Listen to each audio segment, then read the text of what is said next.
Elles font la une des nouvelles. Elles percent vos poches et vous chauffent les oreilles. Mais qu'est-ce qui ne va pas avec nos piles?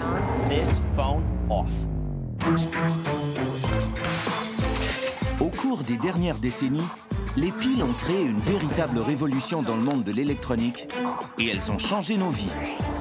Elles intègrent maintenant l'industrie de l'automobile, l'auto électrique gagne du terrain, Assurément. et le réseau de distribution. Si on produit de l'énergie renouvelable, il faut la stocker. Mais ont-elles déjà atteint leurs limites? Tout ce qui peut libérer beaucoup d'énergie est potentiellement dangereux.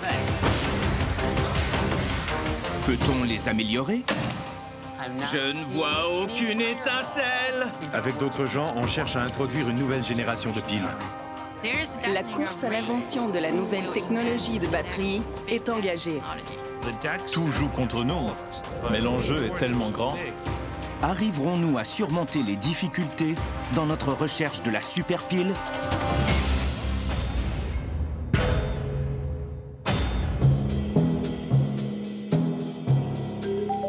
Chère petite pile, on t'oublie quand tu fonctionnes et on te maudit quand tu es à plat.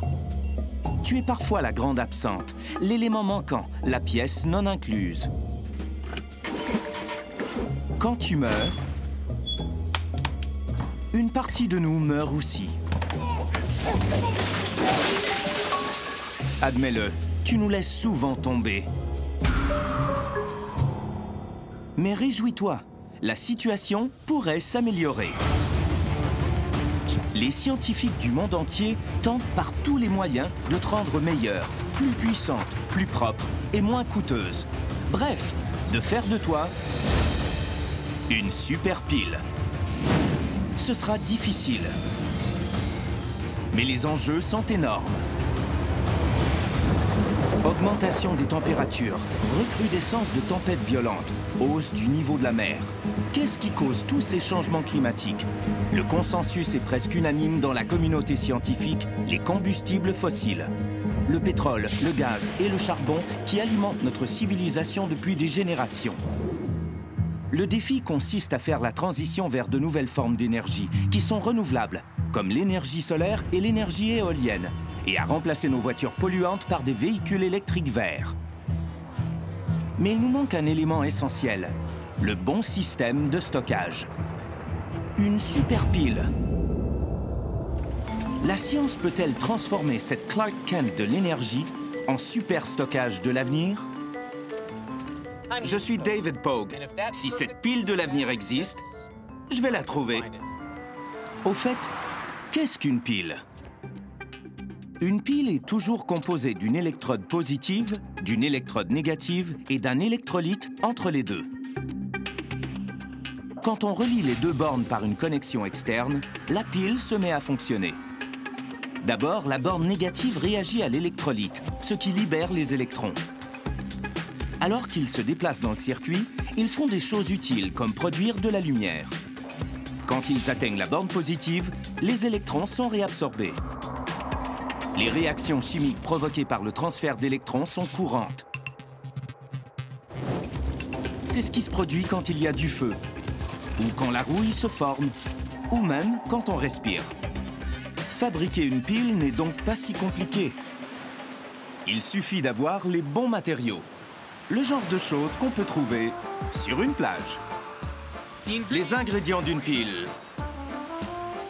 Une électrode négative, une canette en aluminium.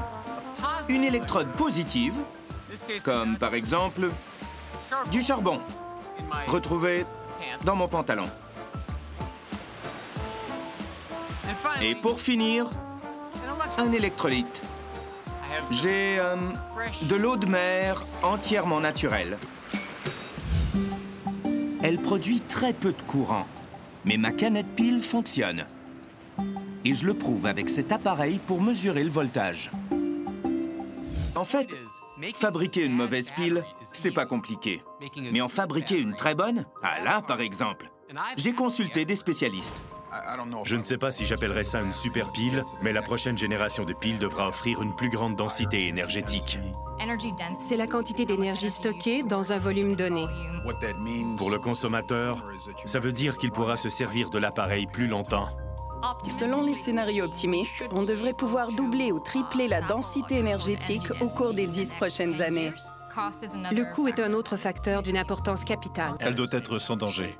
La sûreté, La sécurité et le coût entrent en compétition. On peut fabriquer une pile économique qui sera dangereuse. ces deux facteurs pèsent toujours dans la balance. Et ils ne sont pas faciles à maîtriser. Puissante, durable, sûre et économique. Une telle batterie pour les véhicules électriques pourrait s'avérer capitale dans la lutte au changement climatique. Lorsqu'on brûle des combustibles fossiles comme l'essence, on émet du dioxyde de carbone, un gaz à effet de serre qui piège la chaleur. Il est à l'origine de la hausse des températures et de l'instabilité climatique. Les moyens de transport sont responsables du quart de nos émissions de gaz à effet de serre. Les voitures et le pétrole sont intimement liés. 67% du pétrole sert à fabriquer de l'essence. Et environ 90% du carburant utilisé dans le transport est de l'essence. Ce qu'on vise avec les véhicules électriques, c'est de réduire notre empreinte carbone, réduire nos émissions. Les voitures électriques sont peut-être une bonne solution sur le plan environnemental, mais on est encore loin du moment où on va nous enlever le pistolet à essence des mains. Et le plus étonnant, c'est que c'est pas la première fois que les batteries électriques et l'essence croisent le fer pour conquérir nos cœurs. Au tournant du siècle, on ne pouvait dire quelle technologie, de l'électricité ou de l'essence, allait dominer l'industrie automobile alors en pleine émergence. En fait, il n'était pas rare de voir des voitures électriques silencieuses dans les rues de New York. Pour en savoir plus, j'ai rendu visite à l'un des plus éminents spécialistes, ou du moins l'un des plus comiques, Jay Leno. Il détient de l'information privilégiée sur la voiture du futur. I think this is the car of the future. This is how we'll all be getting around. Electric. This is the car of the future? Well, this is a 1909 Baker Electric. There's no pollution. This was high-tech back in the day. Faisons un retour vers le futur. La Baker 1909 était alimentée par des batteries. Wow. You have 6 batteries in front. Comme pour les voitures électriques actuelles, on rechargeait les batteries en branchant la voiture. Je vais m'arrêter à $10 pile. À l'époque, il y avait des bornes de recharge partout dans la ville de New York. Do you want to go for a ride and see what it's like? Yeah, this runs? You don't take it on. Of course it runs. You seem so stunned by it. I like this. You got the user's manual on the seat. That's a good sign. Yeah. But I show you how sort of maintenance-free these are. All you do is turn the key, and you are That's the wheel? ready to go. Oh my God. No way. Un siècle plus tard, elle roule toujours rondement. On n'entend que le vrombissement du moteur électrique. Mais à l'époque, les voitures électriques étaient déjà désavantagées. Les batteries n'étaient pas fiables. Un grand nombre avait dû être rappelé. Toutefois, le temps que l'on trouve une solution, un ancien employé d'une compagnie d'électricité, Henry Ford, avait lancé la très abordable Ford T à essence. Quelques années plus tard, le démarreur à manivelle a été remplacé par un démarreur électrique. Cette amélioration, combinée au fait que l'essence bon marché était de plus en plus accessible dans les régions rurales où l'électricité se faisait rare, a scellé le sort de la voiture électrique. Aujourd'hui, en raison des changements climatiques, les voitures électriques ont une autre chance de se faire valoir. Leur succès dépendra sans doute encore une fois de la batterie. La meilleure version que l'on a réussi à produire jusqu'à maintenant se trouve probablement dans votre poche. La pile de votre téléphone qui fonctionne au lithium. Hoverboard is on fire. Et vous savez probablement qu'elle présente un danger. I am, Mom. This happened at a gas station in Kentucky when his e-cigarette battery exploded, literally lighting his pants on fire. This morning, technology giant Samsung planning a massive recall. Il y a eu le rappel de plus de 2,5 millions d'appareils Samsung parce que les piles au lithium prenaient en feu. Alors pourquoi utiliser le lithium si c'est dangereux? Comment se fait-il que cet élément chimique fasse à la fois le bonheur et le malheur de l'industrie?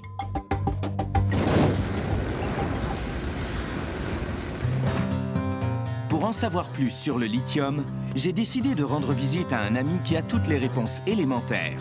Je rejoins Theodore Gray, un scientifique fou, sur sa ferme en Illinois. Super! À une autre occasion, Theodore m'avait montré la puissance des éléments. À l'aide, les amis! Mais qu'en est-il du lithium? Quand on commence à s'intéresser au monde des piles, on entend beaucoup parler du lithium. Qu'est-ce que c'est que le lithium? Le lithium est un élément qui possède des propriétés particulièrement adéquates pour fournir une grande énergie électrique dans un très petit format léger.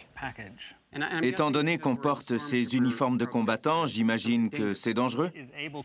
Le lithium peut contenir et libérer beaucoup d'énergie. Tout ce qui peut libérer beaucoup d'énergie est potentiellement dangereux. Theodore me signale qu'on peut en apprendre beaucoup sur le lithium simplement par sa position dans le tableau périodique. En haut se trouvent les éléments qui ont une masse atomique faible. Le lithium ne pèse donc pas grand-chose. C'est une bonne chose si on veut fabriquer une pile pour un drone ou si on cherche simplement à fournir beaucoup d'énergie sans que ça pèse lourd. De fait, même s'il s'agit d'un métal, il flotte. C'est couleur argent. C'est joli. Merci. Vous voyez, ça ne pèse rien. Theodore me fait aussi remarquer que le lithium se trouve dans la colonne tout à gauche du tableau. On l'appelle la colonne des métaux alcalins. Comparé aux autres éléments, ceux-ci libèrent facilement un électron. C'est exactement ce qu'on recherche de l'électrode négative d'une pile. Voilà ce que fait le lithium dans ma main. Il libère un électron dans l'oxygène de l'air, d'où l'oxyde noir qui se forme à sa surface. Theodore, c'est bien de l'oxydation? C'est bien ça. C'est en fait la même réaction que lorsque de la rouille se forme. Sur le fer, ça ressemble à des flocons rouges orangés. Sur le lithium, c'est une couche noire. Theodore sort une feuille de lithium. Je peux ainsi mieux voir le processus d'oxydation puisque la surface est plus grande. Vous le voyez noircir? Ça ternit. C'est sensiblement la même réaction qui se produit à l'intérieur de la pile, sauf que dans la pile, ça se fait de façon contrôlée. Il n'est plus brillant du tout. Il devient plus chaud aussi. C'est super chaud. La feuille de lithium réagit vite au contact de l'air. Mais attendez de la voir véritablement en action dans l'eau.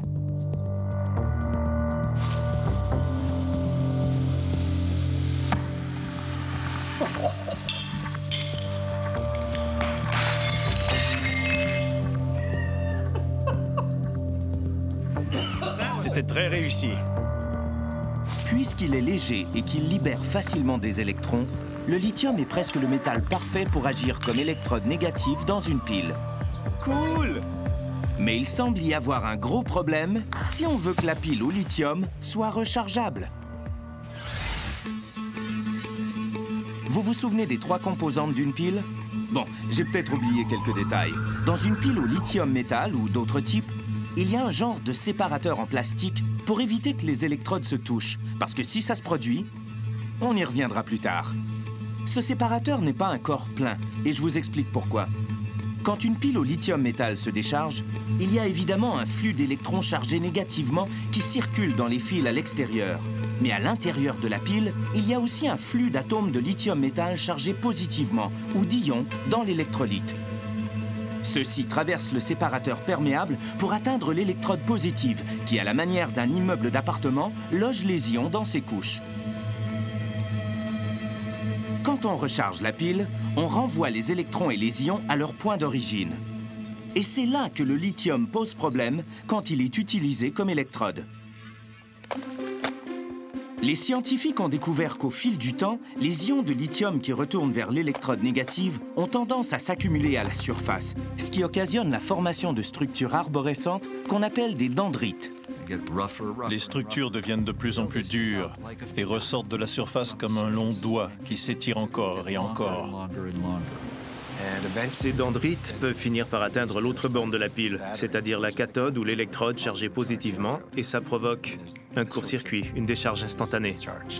Les électrons traversent instantanément de l'autre côté et libèrent ainsi l'énergie de la pile, ce qui produit de la chaleur, qui peut entraîner une inflammation, voire une explosion. À ce jour, personne n'a pu trouver de solution au mystère du lithium-métal.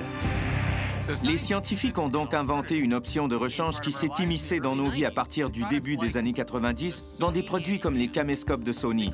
Il s'agit de la pile au lithium-ion. Pour y arriver, ils ont remplacé l'électrode négative au lithium-métal par un nouvel immeuble d'appartement, une électrode de carbone capable de loger une foule d'ions de lithium quand la pile est chargée. Tout le reste fonctionne de la même manière. Au moment de décharger la pile, les ions traversent l'électrolyte pour atteindre l'électrode positive. À la recharge, ceux-ci font le même chemin en sens inverse. Sauf que désormais, du moins en théorie, tous les espaces qui se trouvent dans les couches de l'électrode négative peuvent accueillir les ions et éviter la formation des dangereux dendrites. Cela veut dire que les piles au lithium-ion sont beaucoup plus sûres que celles au lithium-métal. Mais non sans conséquences. Elles stockent beaucoup moins d'énergie. The FAA has long warned airlines of the potential dangers presented by lithium batteries. Plus sûr ne veut pas dire complètement sûr. Lithium-ion batteries have already been linked to numerous cargo crashes. Si ces batteries s'enflamment elles aussi, devrait-on les utiliser ?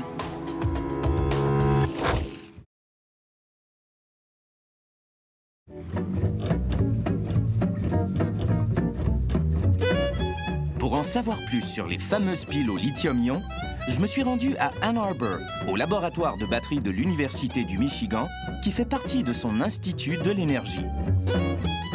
Greg Less, gestionnaire principal du laboratoire, m'a fait visiter les lieux et m'a même proposé de fabriquer une pile avec lui.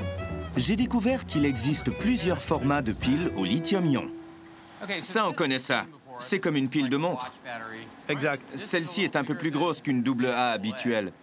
Effectivement, c'est une 18650. On la trouve dans les outils électriques rechargeables, dans les anciens modèles d'ordinateurs portables ou dans la Tesla Roadster. Je n'ai jamais vu ça dans un outil électrique.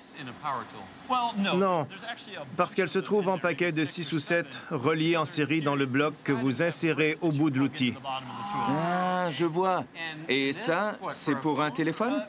Oui, il y en a dans les cellulaires, dans les ordinateurs portables et dans les tablettes électroniques. Et vous les fabriquez toutes ici? Exactement. Super. On fait le tour du proprio? Avec plaisir. Greg me fait une démonstration éclair du processus de fabrication d'une pile 18650. Il mélange les ingrédients pour faire l'électrode, qui est cuite en une grande feuille, puis coupée en petits rouleaux. Nous traversons ensuite un sas avant d'entrer dans une pièce sèche à faible humidité.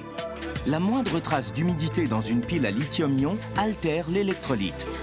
Une fois à l'intérieur, nous mettons les rouleaux dans cette machine impressionnante qui les enroule à nouveau en intercalant un séparateur de plastique à la manière d'un gâteau roulé. Voyons ce que ça donne. La couche supérieure est le séparateur. On l'enlève. On a ensuite l'électrode négative en cuivre et en graphite. Une autre couche séparatrice. Puis l'électrode positive, qui est composée de lithium, de nickel, de manganèse et d'oxyde de cobalt. Ça veut dire que toutes les piles au lithium-ion de forme cylindrique, y compris celles qu'on trouve assemblées en bloc dans les ordinateurs portables et les outils électriques, sont en fait des couches de ruban? Exactement, c'est une série de rubans qu'on assemble. Après avoir collé le rouleau dans un tube de métal, Greg injecte le dernier ingrédient clé, l'électrolyte liquide. L'électrolyte est la garniture dans le gâteau roulé. C'est ce qui relie tout ensemble. C'est une solution liquide qui contient des ions de lithium dissous. Quand on charge ou décharge la pile, c'est l'électrolyte qui permet aux ions de faire l'aller-retour entre les électrodes positives et négatives. Ne reste plus qu'à souder et à sertir le dessus du tube. Et le tour est joué. J'avoue que je m'attendais à plus.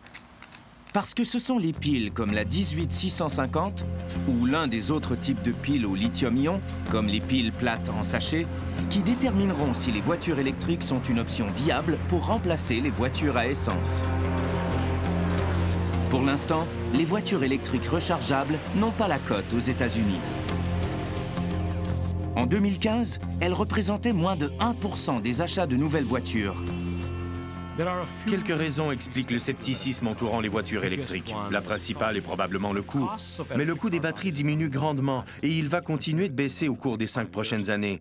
De plus en plus de gens pourront s'offrir une voiture électrique. Ce problème est déjà en train d'être résolu. L'autre préoccupation est l'angoisse de l'autonomie.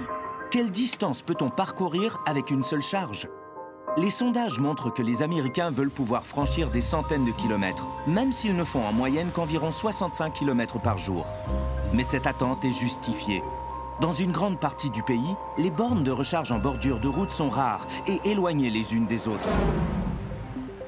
Même si les ventes sont peu reluisantes, les fabricants continuent de tenter leur chance en proposant de meilleurs prix et de plus grandes autonomies. C'est le cas de la Chevy Bolt, la toute première voiture entièrement électrique à prix raisonnable dont l'autonomie dépasse les 300 km. Ou la nouvelle Tesla Model 3, offerte à un prix et avec une autonomie semblable. D'ailleurs, Tesla anticipe une forte demande et planifie produire 500 000 voitures par année durant la deuxième moitié de la décennie. Mais ce projet monopoliserait toute la production mondiale actuelle de batteries au lithium-ion. L'entreprise a donc décidé de construire une gigantesque usine au Nevada. Lorsqu'elle sera terminée, l'usine occupera une plus grande surface au sol que tout autre bâtiment au monde. Et on y produira des batteries à une rapidité phénoménale. Je me suis arrêté au siège social de Tesla à Palo Alto pour voir où vont toutes les batteries dans la fameuse Model S. Le bloc batterie fait toute la longueur et la largeur du véhicule. C'est ce que vous voyez ici, c'est le bloc batterie. Les batteries sont déjà là? Oui, elles sont là. Si je prenais un tournevis et que j'ouvrais le bloc, à quoi ressembleraient les piles? C'est un assemblage de petites piles AA? Ce sont des petites cellules, oui. Il y en a environ 8000. 8000? Oui. Est-ce qu'elles auraient l'air de... ça? Imaginez-vous que oui. Précédemment, Tesla avait standardisé sa fabrication autour de la pile 18650 en raison de sa disponibilité. Mais dans sa giga-usine, elle va plutôt produire une version plus grosse, qu'elle prétend être la meilleure et la moins chère du monde. D'autres fabricants de voitures électriques préfèrent plutôt les batteries plates en sachet, comme celles qui sont fabriquées pour GM à l'usine de LG Chem, dans la ville de Holland, au Michigan. J'ai profité de mon passage là-bas pour rencontrer Denise Gray, présidente directrice générale d'une filiale de l'entreprise qui se spécialise dans la recherche et la conception de batteries électriques. Ça fait des années qu'on nous dit que les voitures électriques sont sur le point de conquérir le marché. Est-ce qu'on y arrive enfin? Cette usine fabrique des batteries pour les voitures électriques uniquement. L'auto électrique gagne du terrain? Assurément, oui.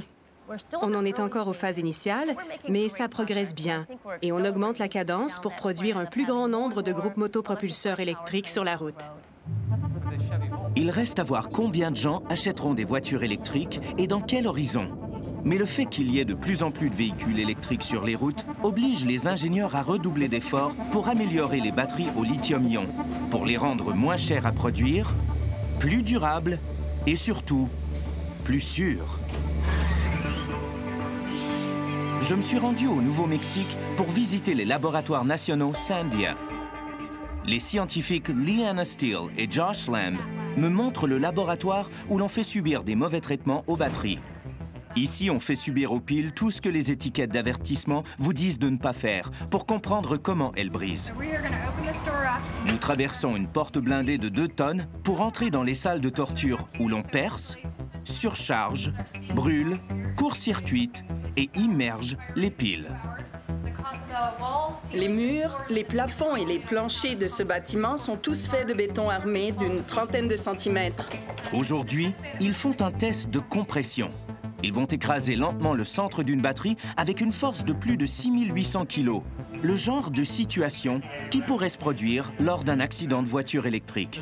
Il y a un élévateur hydraulique, il va monter graduellement et le piston au-dessus va commencer à écraser la batterie. On vérifie une dernière fois que tout est bien en place avant de procéder. Chris, on peut commencer le test? C'est parti. On entend l'hydraulique.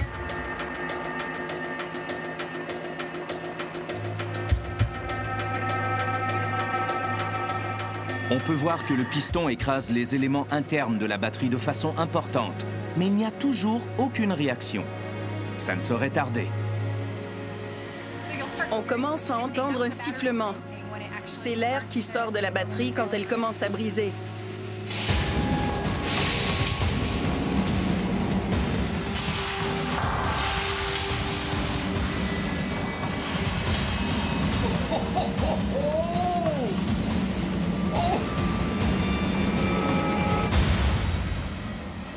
C'est pour ça qu'on ne reste pas dans la pièce. Exactement. Toute l'énergie qui est stockée dans la batterie se décharge d'un coup. Quand un élément de batterie au lithium-ion subit une surchauffe incontrôlable, on appelle ça un emballement thermique. Liana et Josh m'expliquent ce qui se passe. Le piston écrase les éléments de la batterie jusqu'à ce qu'une électrode négative et une électrode positive se touchent, ce qui crée un court-circuit. Tout comme dans le cas des dendrites, les électrons traversent en causant une décharge massive, ce qui produit de la chaleur, qui à son tour transforme une partie de l'électrolyte en gaz. Ça fait éclater l'emballage de la batterie et l'électrolyte ainsi vaporisé s'enflamme. Les flammes et la chaleur provoquent d'autres réactions dans les éléments voisins. Et par conséquent, d'autres emballements thermiques. Finalement, le feu atteint une température qui avoisine les 1000 degrés Celsius, ce qui est évidemment assez chaud pour faire fondre l'aluminium utilisé dans la fabrication de la batterie. Liana et Josh me montrent des vidéos d'autres tests qu'ils ont réalisés. Voici une batterie qui subit une surcharge.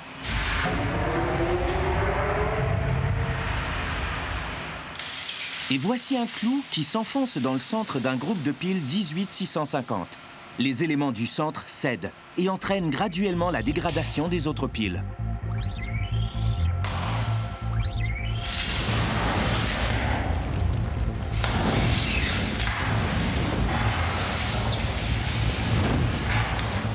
À partir des vidéos, et pour l'avoir vu de mes yeux vus, une chose semble évidente. Si on pouvait se débarrasser de l'électrolyte vaporisé, qui est inflammable, on franchirait un grand pas vers des piles plus sûres.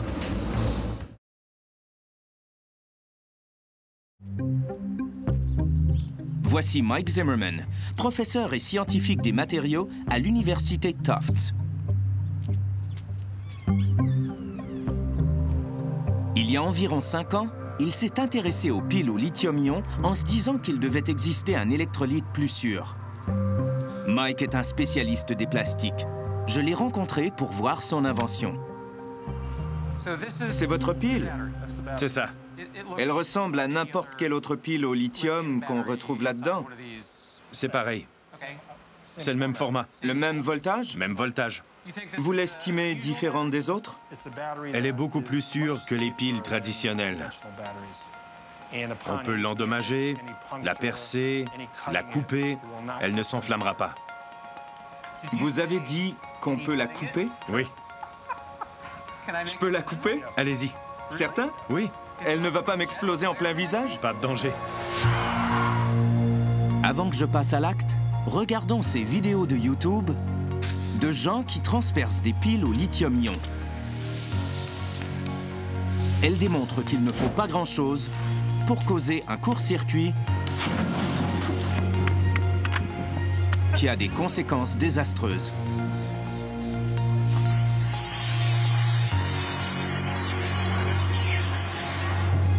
C'est à mon tour. Je coupe un peu ou beaucoup? Comme vous voulez.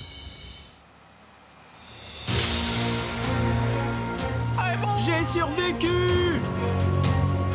Wow! Regardez ça! Et vous savez quoi? Les lumières fonctionnent encore. C'est de la magie digne d'Houdini. Je suis en train de faire un sous-verre.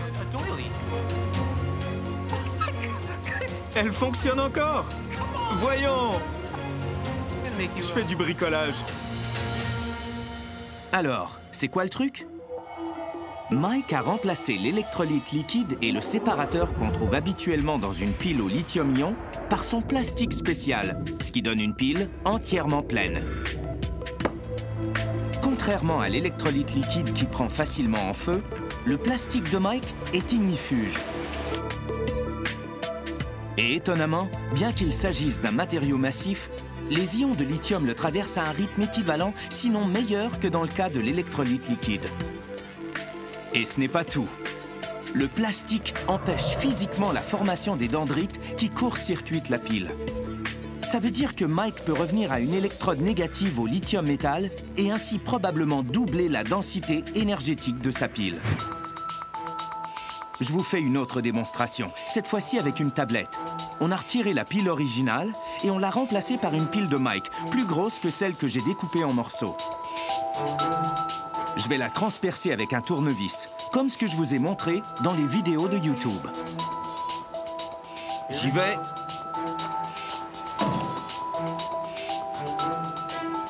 Ça va. Je ne vois aucune étincelle. Vous avez réussi à fabriquer une pile qui n'explose pas quand on la perce. Je me serais attendu à tout le moins à voir un peu de fumée et à ressentir une certaine chaleur. Rien. Oui, c'est à cause de l'électrolyte solide en plastique. Il est ininflammable et très isolant. Il ne s'échauffe pas et il ne brûle pas. Et ça marche encore. Ce n'était même pas voulu. Je peux recommencer? Mon hypothèque est trop élevée. Je paie trop d'impôts. J'ai bosselé mon aile d'auto. Vous me ferez pas croire que ça fonctionne. C'est pas vrai. Voyons.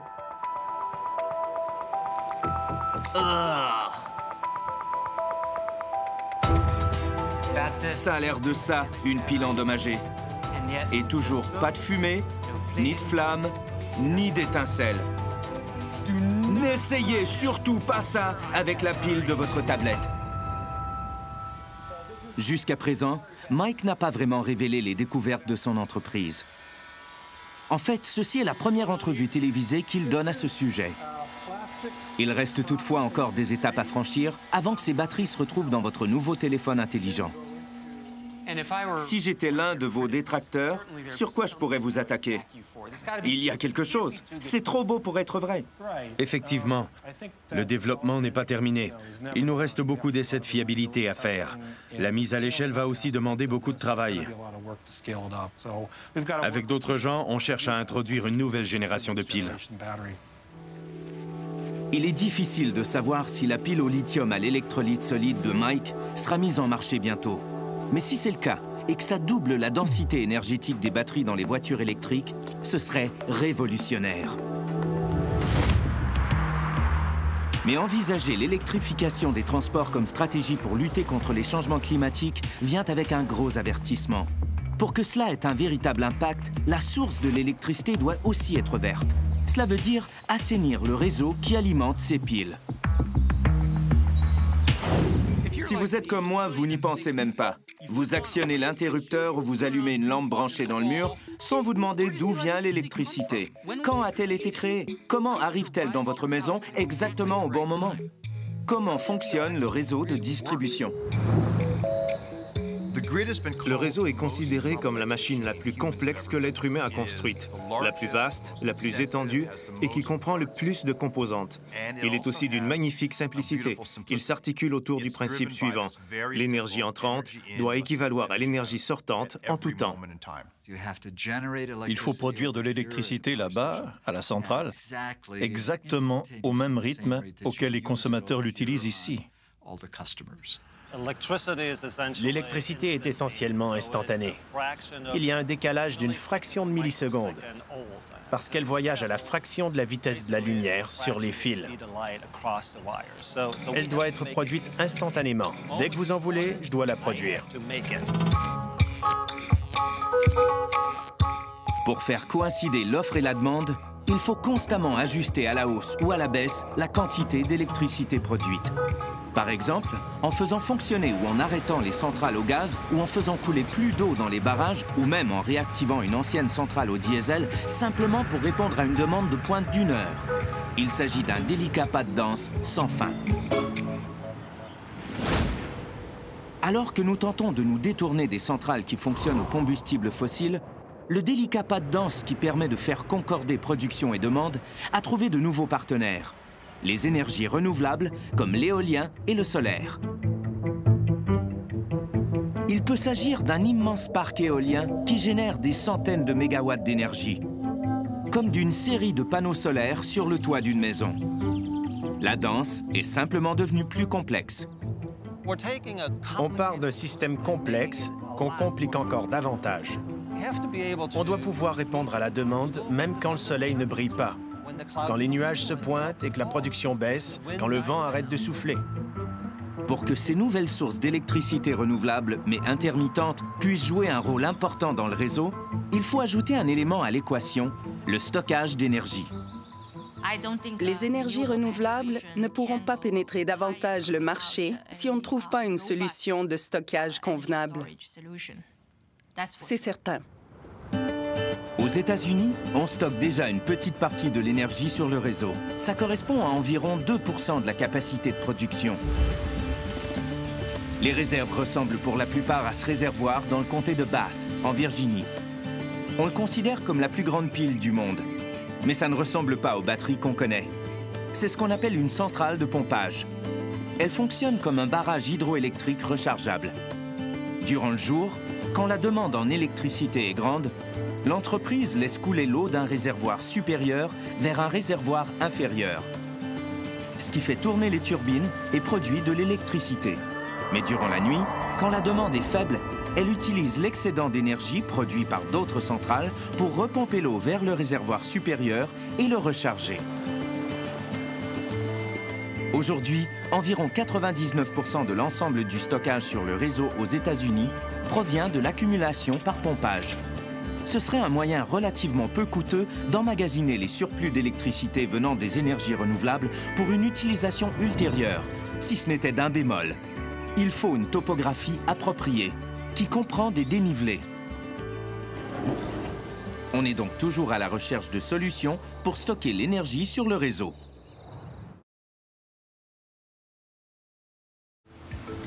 À San Francisco, l'entreprise Amber Kinetics met l'épaule à la roue. Elle vend un système de stockage d'énergie construit autour de disques rotatifs massifs qu'on appelle volants d'inertie.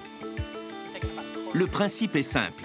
L'électricité alimente un moteur qui fait tourner le volant d'inertie. L'énergie est alors stockée dans le volant sous l'effet de sa vitesse de rotation. Pour reconvertir cette énergie en électricité, on relie le volant d'inertie à une génératrice qui est actionnée par la vitesse du volant. À mesure que le volant ralentit, la génératrice produit de l'électricité. Puisque le poids et la force entrent en jeu, Amber Kinetics fabrique ses volants en acier. Quel est son poids? Ça pèse environ 2300 kg. Et ça peut tourner à quelle vitesse? À plusieurs milliers de tours minute.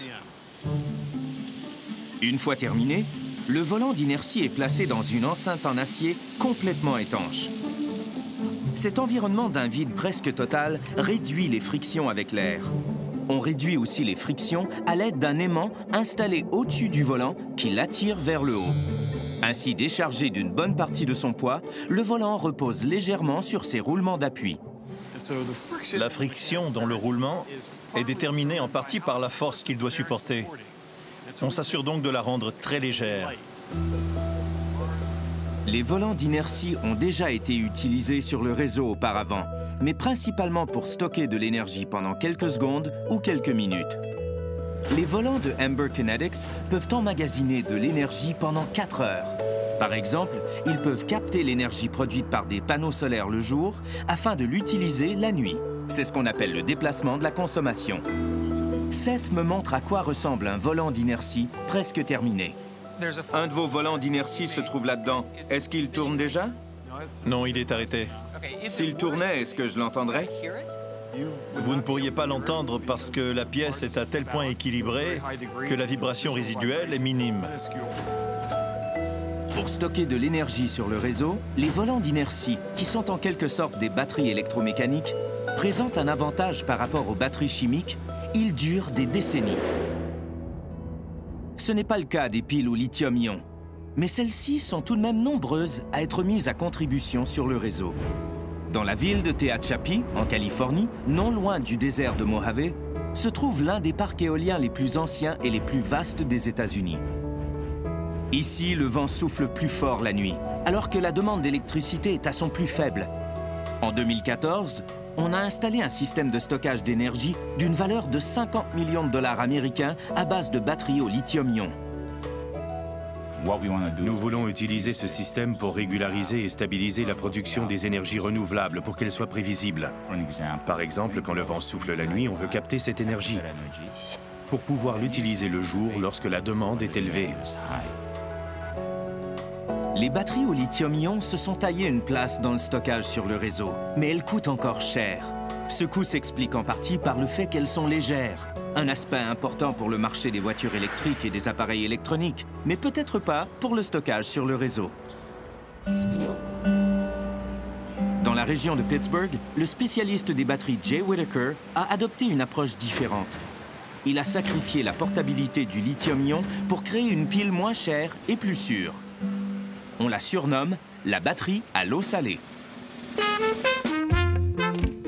Suivons le cours de sa réflexion en commençant par la case départ. Le tableau périodique des éléments.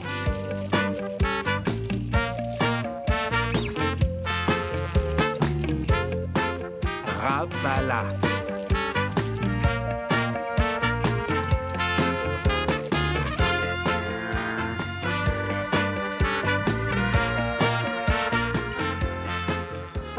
Voici tous les éléments qui composent notre monde.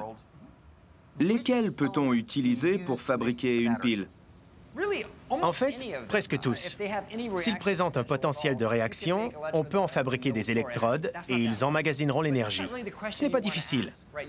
Mais votre véritable question, c'est plutôt de savoir quels éléments on peut utiliser pour stocker de très grandes quantités d'énergie afin de résoudre les problèmes mondiaux. Pour répondre à cette question, on va faire abstraction de ceci. On met tout ça de côté.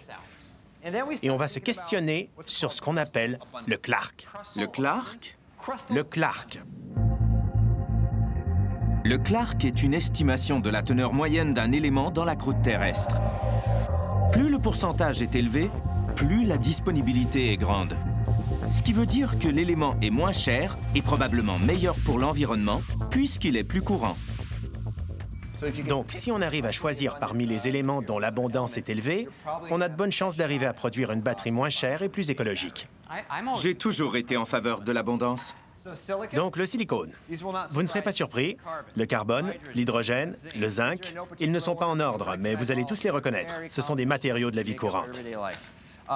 L'oxygène, quelques autres très importants comme le sodium, qu'on trouve partout dans l'océan, le potassium, qui est un facteur biologique déterminant, et le lithium, que vous n'auriez peut-être pas cru abondant, mais qui l'est.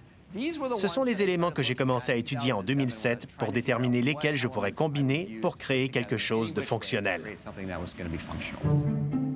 À partir de cette première sélection, Jay a créé une pile dont l'électrode positive était composée de sodium et d'oxyde de manganèse et l'électrode négative de carbone. Quand la pile était chargée, les ions de sodium quittaient l'électrode positive pour se rassembler sur l'électrode négative au carbone. Quand la pile était déchargée, ils retournaient sur l'électrode positive. À chaque charge et décharge, les ions faisaient l'aller-retour. C'est l'électrolyte, composé de sel de sulfate de sodium dissous dans l'eau, qui est à l'origine de l'appellation batterie à l'eau salée. À partir de là, Jay a peaufiné sa recette. Il en a résulté une batterie à la densité énergétique beaucoup moins grande que la batterie au lithium, mais ininflammable, non toxique et meilleur marché. Voici un baril rempli de notre matériau actif pour la cathode. C'est un système à base d'oxyde de manganèse, très simple. Ça ressemble à du sable noir ou de la terre noire. J'ai visité quelques usines de batteries jusqu'à présent. Je n'en doute pas. Et je n'ai jamais été autorisé à m'approcher d'un baril dans un environnement où l'humidité n'est pas contrôlée. C'est le matériau brut ou bien... Non, la principale différence entre cette pile et les autres que vous avez vues est qu'on met de l'eau en guise d'électrolyte. L'eau change tout dans une batterie. Bien qu'elle présente un inconvénient, elle limite le voltage. S'il est trop élevé, l'eau se divise en gaz d'hydrogène et d'oxygène. Mais cela veut aussi dire que l'on n'a pas besoin des pièces sèches à faible humidité qu'exige la fabrication des batteries au lithium-ion. Et bien évidemment, l'eau est ininflammable, donc plus sûre. En fait, les sels qu'on utilise sont des inhibiteurs de flamme. Ce matériau est toxique? Absolument pas. Je pourrais en manger? C'est consommable et bio. Je ne le recommanderais pas. Vous allez trouver ça salé et étrange, mais allez-y. Citrouille épicée. C'est bien, c'est pas salé.